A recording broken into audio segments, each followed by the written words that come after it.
Opening. The sun sets over an ancient African savanna.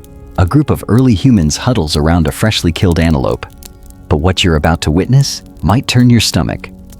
One of them cracks open the animal's leg bone and begins to suck out the marrow, slurping it down like we might enjoy soup from a can. Another uses a sharp stone to puncture the skull, carefully extracting the brain matter inside. These weren't special treats. These were survival strategies that fueled human evolution for hundreds of thousands of years. Without them, you and I might not be here today. When you walk through a grocery store today, surrounded by packaged meats, fresh produce, and endless variety, it's nearly impossible to imagine a time when humans had to fight for every calorie. Our prehistoric ancestors were innovators of survival, eating whatever they could find to fuel growing brains and bodies. The true story of prehistoric dining is far more complex and sometimes stomach-turning than the simplistic image of cavemen just hunting mammoths. Today we're traveling back millions of years to uncover the surprising and sometimes revolting foods that sustained our ancestors through ice ages, droughts, and the everyday struggle of prehistoric. The bone marrow revolution. Life 500 calories of energy-dense fat in an environment where every calorie counted. This was liquid gold. More importantly, bone marrow contains nutrients essential for brain development. Cut marks on ancient bones from Ethiopia, dating back 800,000 years, show that marrow consumption was happening far earlier than previously thought. The human brain uses 20% of the body's energy, twice that of other primates, explains anthropologist Dr. Jessica Thompson. This high-energy food source may have been instrumental in our evolution from small-raned primates to large humans. Feeling hungry? How about a bugs on the menu? Handful of termites, or maybe some juicy beetle larvae? If these options turn your stomach, you might be surprised to learn that insects were a regular part of our ancestors' diet for millions of years. And the evidence is written in our DNA. Our primate cousins, like chimpanzees, still feast on termites to supplement their diet. This behavior dates back to our last common ancestor, with chimps about 6 million years ago, fossilized human feces. Reveal insects were on the menu throughout human evolution, even after developing sophisticated hunting tools. Humans continued to consume grasshoppers, crickets, and beetle larvae. Today, approximately 2 billion people worldwide still regularly eat insects in Thailand. Fried locusts are a popular street food in Mexico. Roasted grasshoppers called chapulines are a traditional snack. These aren't exotic novelties, but continuations of an ancient dietary tradition. Insects are surprisingly nutritious. Many species contain up to 80% protein by weight, more than beef, chicken, or fish, plus essential fats, fiber, and micronutrients like iron and zinc. Even more importantly, insects are reliable. Large game can be difficult to hunt and may disappear during drought or harsh winters. Insect populations are more stable and often available year-round, providing a critical backup food source. Cave paintings dating back to between 30,000 and 9,000 BCE in Spain show humans collecting wild bee nests and edible insects, suggesting these foods were important enough to record in early art. For our ancestors, a handful of termites or beetle larvae wasn't disgusting, it was survival. Perhaps the most shocking food that sustained our brains, the forgotten superfood. Ancestors was also the most taboo by modern standards. Animal brains around the world. Skulls of prey animals showed distinct markings that tell a clear story. Our ancestors were deliberately cracking them open to extract the nutritious tissue inside limbs, and skulls were brought to the cave while the rest of the carcass was processed. At the hunting scene, explains Professor Jordi Rossell, who studies prehistoric hunting practices. Why carry heavy skulls back to camp instead of just taking the meat? The answer is nutritional value. Animal brains are incredibly rich in omega-3 fatty acids, the same healthy fats found in fish oil. Supplements today for pregnant women and young children in prehistoric groups. These nutrients were especially valuable for neural development. This practice was so common that it shaped our physical evolution. University of Kent researchers found that the strength required to crack skulls may have played a key role in the evolution of the human hand. Some prehistoric groups even developed specific tools just for skull processing, as unappetizing as this might seem. Today, brain consumption was a clever strategy that provided critical nutrients when other food sources were scarce for tubers and wild plants. Decades scientists believed that meat eating was the key to human evolution, but recent discoveries have dramatically changed this picture.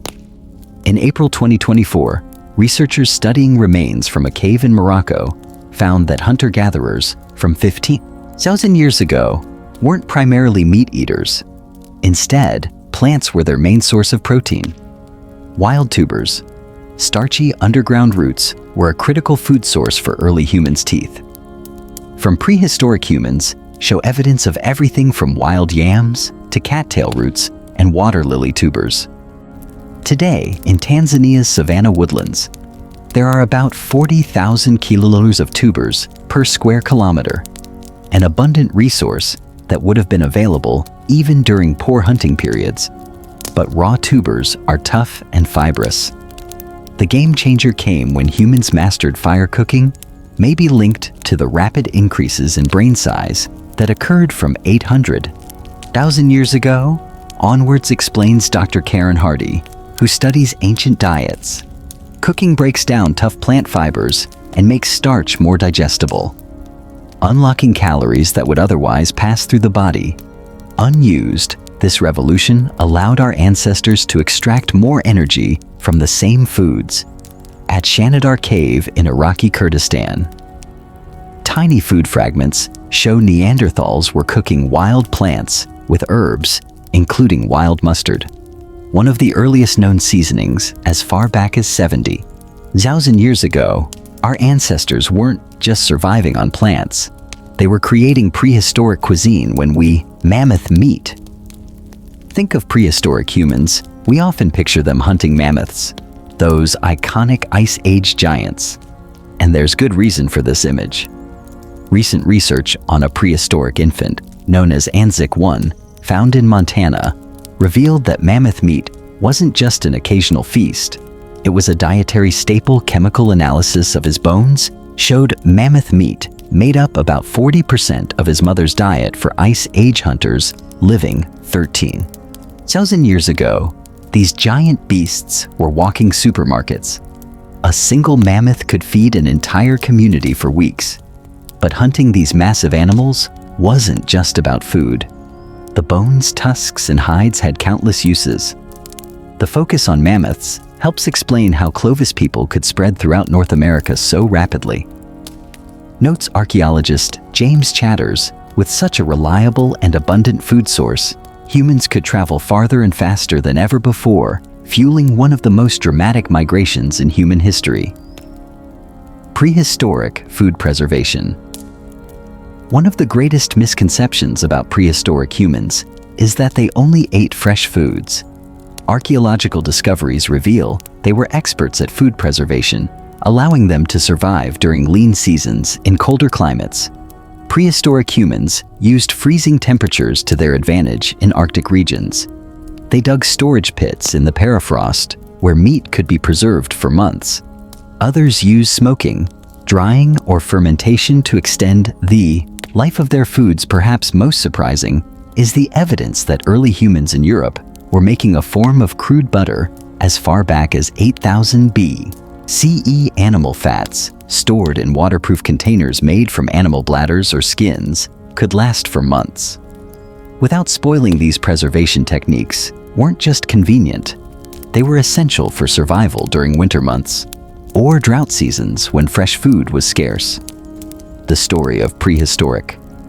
Conclusion: food isn't just about what our ancestors ate. It's about how those dietary choices shaped who we are today. Each food source solved a unique survival challenge. Bone marrow and brains provided essential fats for neural development. Insects offered reliable protein. When hunting failed, tubers became more nutritious through cooking. Mammoth meat enabled unprecedented migration. Our prehistoric ancestors weren't mindless consumers. They were innovators who developed sophisticated understanding of their food sources, preservation techniques, and nutritional needs. The next time you sit down to a meal, consider that your food preferences and digestive system were shaped by millions of years of dietary adaptation.